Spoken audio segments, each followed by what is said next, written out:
My dear students, welcome to my class. Here I am Prasenjit. Today I am going to discuss about past perfect tense. Let us start. Past perfect tense. Past perfect tense means when two actions of the past to be described the earlier action in order of time of happening is expressed using past perfect. তাৰ মানে অতীতত ঘটা দুটা ঘটনা বা কামৰ যেটো আগতে ঘটিছে তাক বুজাবলে past perfect tense হয় আৰু যেটো পিছত ঘটিছিল হেতু past indefinite tense কৰা হয়. Suppose example, he had left the station before I came. তারমানে he had left the station before I came. তারমানে কোনটো অ্যাকশন আগত হৈছিল? তারমানে he had left. তেও আগতে গুছি গৈছিল. তারমানে তেও স্টেশনৰ পৰা আগতে গুছি গৈছিল. মই অহাৰ আগতেই. তাৰমানে কোন কামটো হৈছিল? তেও প্ৰস্থান কৰাটো আগত হৈছিল. Let us try to understand past perfect tense with the help of this timeline. This is timeline. Here is now, that means present, and this part is past, and that part is future. Let us learn with the help of this timeline. আমি এই timeline হয় বুজিব চেষ্টা কৰো. এই এক্সাম্পলটো কি আছিল? He had left the station. তেও স্টেশন এৰিছিল বিফোৰ আই কেম, মই আহাৰ আগতেই. তাৰমানে ধৰি লোৱা হওক তেও ষ্টেশনৰ পৰা প্ৰস্থান কৰিছিল 6 AM ধৰি লোৱা হওক 6 AM আৰু মই কেইটা বজাত আহিছিলোঁ 7টা বজাত. তেনেহ'লে দুটা কামৰ ভিতৰত অতীততে ঘটা দুটা কাম কোন কামটো আগত হৈছিলে? এই 6টা বজাৰ যেটো ঘটনা 6টা বজাত কিছিল? He had left the station. তাৰ স্টেশন প্ৰস্থান কৰিছিল. তাৰ মানে এটো আমি কিহত লিখিব লাগিব? Past perfect. আৰু এই কামটো আমি কিহত লিখিব লাগিব? Past indefinite. Let us now focus on formation or গঠন. মানে how you have to write a sentence in past perfect. At first you have to write subject, then you have to put had, then after that you have to write the past participle of the verb. That means verb 3 means past participle, and then the rest part of the sentence. তাৰ মানে যদি আমি past perfectত এটা sentence লিখিব যাও তেতিয়া আমি কেনেকৈ লিখিব? প্ৰথমে আমি সাবজেক্টটো লিখিব লাগিব, তাৰ পিছত আমি হেড বহাব লাগিব, তাৰ পিছত আমি মূল ভাৰ্বটো কি কৰিব লাগিব? past participle form. past participle form জানে কেনেকা গো থাকিলে গো এন্ড গান হ'ব তেনেকৈ. যদি নেগেটিভত লিখিব আমি সেন্টেন্সটো তেতিয়া কি কৰিব লাগিব? subject, the head, not, then main verb past participle, verb 3. Interrogative লিখিলে subject আগত head বহিব, তাৰপিছত subject, verb 3, then rest part of the sentence, then question. Now let us learn some important thing. Generally words like before, after, when are used in past perfect tense. তাৰমানে past perfect tenseত সাধাৰণতে before, after, when ব্যৱহাৰ কৰা হয়. My dear students, now you have to remember these things, that is past perfect is used in the clause preceding before and flowing after. তাৰ মানে বিফোৰৰ আগত থকা আৰু আফটাৰৰ পাছত থকা ক্লোজটো পাষ্ট পাৰফেক্ট হয়. Let us do some exercise. এতিয়া আমি কিছুমান এক্সাৰসাইজ কৰো. কাৰেক্টনেছ সেন্টেন্সটো প্ৰথমে পঢ়ি ল'ব লাগে. He post the letter after he write it. ইয়াত দুটা অ্যাকশন হৈছে, দুটা কাম হৈছে.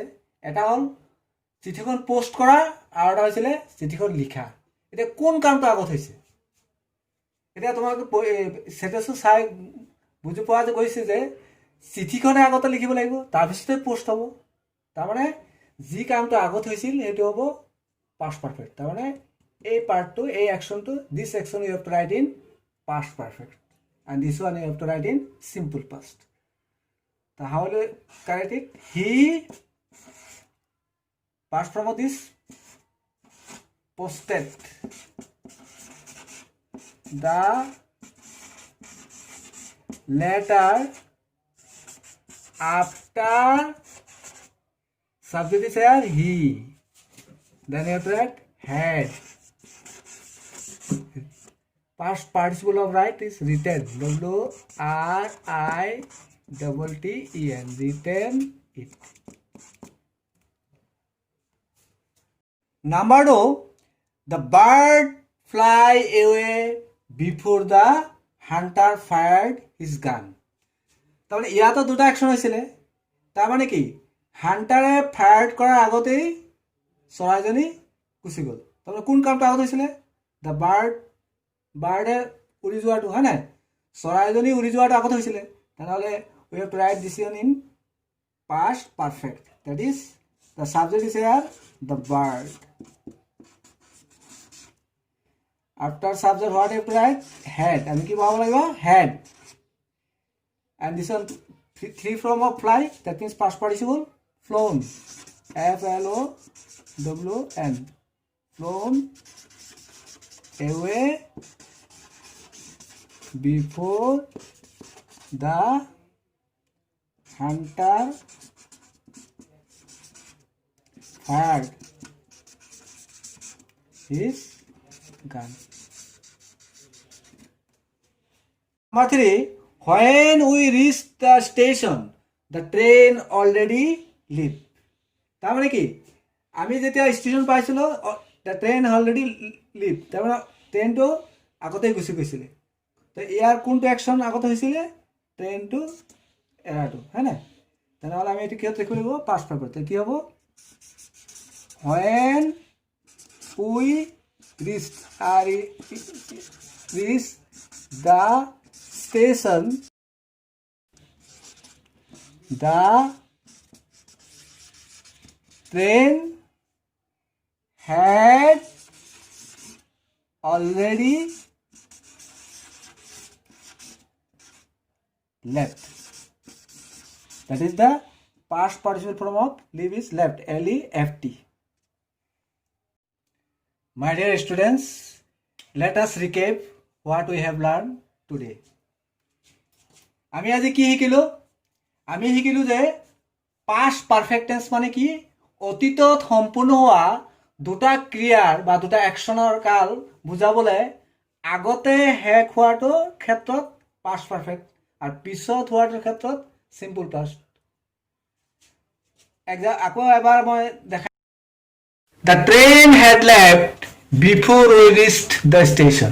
তারপরে ট্রেনটো আগতে গুচি গৈছিলে এই কামটো আগত হৈছিল হ্যাঁ নাই সেইকাৰণে আমি এটি কিহত লিখিছো পাষ্ট পাৰফেক্ট আৰু এই কামটো পাছত হৈছে সেইটো কিন্তু সিম্পল পাষ্টত ঠিক আছে এতিয়া আমি কেইটামান ইংৰাজীলৈ অনুবাদ কৰোঁ দুটামান সেন্টেন্স সিহঁতে আহি পোৱাৰ আগতে আমি গুচি গলো তাৰমানে আমি গুচি গৈছিলো তাৰমানে সিহঁতি আহি পোৱাৰ আগতে আমি গুচি গলো কোন ঘটনাটো আগত হৈছিলে একদম সিম্পল কথা ভাবিব লাগে প্ৰথমে সিহঁতে আহি পোৱাৰ আগতে আমি গুচি গৈছিলো তাৰমানে আমি যোৱাটো আগত হৈছিলে তাই আমি সেন্টেন্সটো কেনেকৈ লিখিব লাগিব আমি গঠনটো জানো তা আমি ইংৰাজী কি উই লিখিলো উই তাৰপিছত কি হ'ব লাগিব হ্যাড উই হ্যাড গুচি যোৱাৰ মানে কি লিভৰ past participle left we have left আগতে ইংৰাজী কি বিফোৰ সিহঁতে দে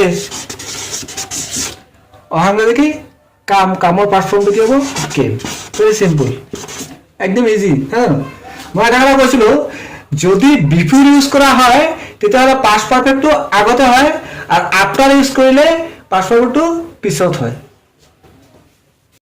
নাম্বাৰ 2 বিদ্যালয়ৰ পৰা আহি পোৱাৰ পিছত মই কামটো কৰিছিলো বা কৰিছো তাৰমানে কি কোনটো কাম আগত হৈছিলে বিদ্যালয়ৰ পৰা আহি পোৱাৰ পিছত মই কামটো কৰিছিলো তাৰমানে কোন কামটো আগত হৈছিলে বিদ্যালয়ৰ পৰা প্ৰথম আহাটো হয় নাই সেইটো আগত হৈছিলে আৰু মই কামটো পিছতে কৰিছো তেনে আমি চেণ্টেঞ্চটো কি লিখিম?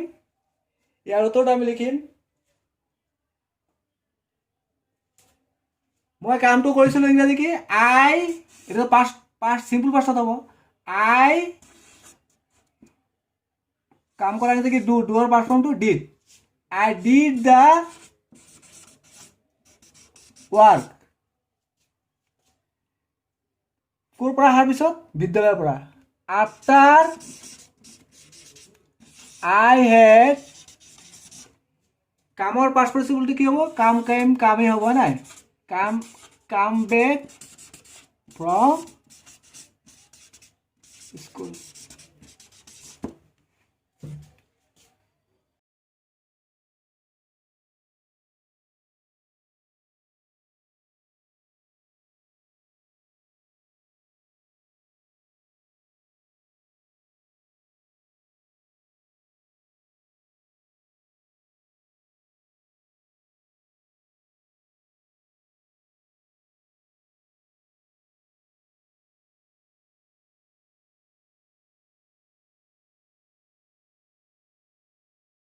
My dear students, thanks for watching and following my class.